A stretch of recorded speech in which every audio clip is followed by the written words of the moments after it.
প্রিয় নেতাজি, অনেক দিন ধরেই তোমাকে চিঠি লিখব ভাবছিলাম, কিছুতেই আর হয়ে উঠছিল না।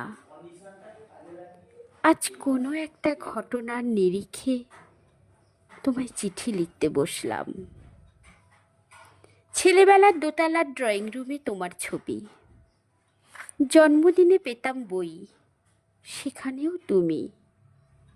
বাবার গল্পে তোমার বীরত্ব, দেখতে দেখতে, শুনতে শুনতে ক্রমে আমিও তোমার ভক্ত।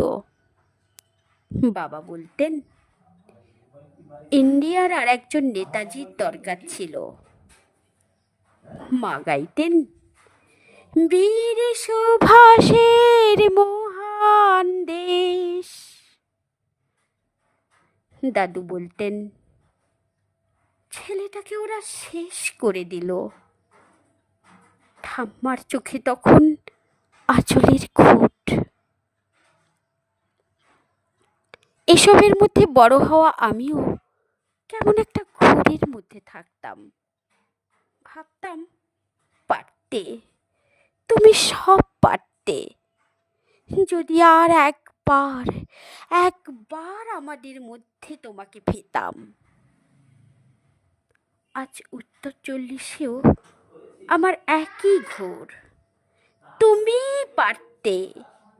কেননা দেশের মাটিতে দেশপ্রেমের মতো জোরালো একটা ঝাঁকুনি দেবার ক্ষমতা তখন আর কারোর ছিল না। এখনো আছে কি? তোমার হারিয়ে যাবার পর দেশে কত কমিশন বসেছে। ভারতের পূর্ব, পশ্চিম, উত্তর, দক্ষিণে কোনো বীর, কোনো সন্ত, কোনো দয়ালু বৃদ্ধকে দেখে ভুল করেছে সবাই, ছুটে গেছে তুমি মনে করে, কিন্তু ফিরেছে মাথা নেড়ে।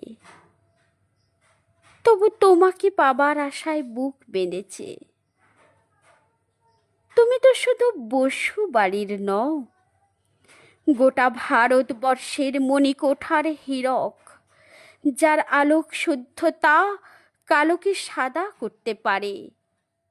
এই বিশ্বাসে ভর করে সবাই ভেবেছিল তুমি আসবে, আসবেই, কিন্তু এলে না। কেটে গেল অনেকগুলো বছর, পেরিয়ে এলাম জীবনের অনেক গলিঘুঁজি। তুমি এখন বিমানবন্দরে, সভা সমিতিতে, রিসার্চ ব্যুরোতে, এমনকি ছেলের নামকরণেও। শুধু হৃদয়ে যেন দোলা দেয় না। জানো, তোমার জন্মদিনটা এখন সবাই ছুটির দিন বলে, আয়েশ করে, উপভোগ করে। আর ছেলেরা, তারা তো এখন দেশের থেকে বিদেশের খবর বেশি রাখে। আর মেয়েরা, তারাও স্বাধীনতার ভেলায় চড়ে হতচকিত।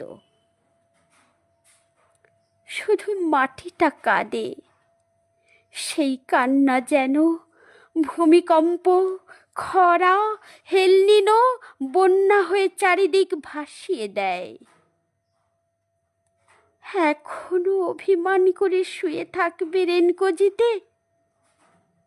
আজ যখন ঘাড়ের ওপর AK-47 নিঃশ্বাস, রক্তের হরি খেলা, ধর্মের জিগিরে, তখন শোনাও সেই আওয়াজ, আমি সুভাষ বলছি। মেয়েটা দৌড়ে এসে বলবে, মা, মা, দেখো উনি আসছেন। পাশের বাড়ির মেসোমশাই ডাকবেন জানলা দিয়ে, বৌমা, আমি বলিনি উনি ফিরে আসবেন? খোলা জানালার ধারে দাঁড়াবেন মায়েরা, তাদের ডান হাতের শঙ্খ, বা চোখের জল। নদী হবে উত্তাল, নৌকা বেসামাল, পরাণ মাঝিও চেঁচাবে, উনি আসতেছেন। সবুজ মাঠে শিশুদের হাতে পতাকার দোলা। উনি আসছেন, উনি আসছেন, উনি ফিরে আসছেন। তোমার হারিয়ে যাওয়া জন্মদিনের ভেতর থেকে উঠে আসুক, আর একটাতেই সে। আজ স্বাধীনতার ঠিক আগের মুহূর্তে দাঁড়িয়ে তোমাকে আমার এই চিঠি। প্রণাম নিও, ভালো থেকো নেতাজি, প্রণাম নিও।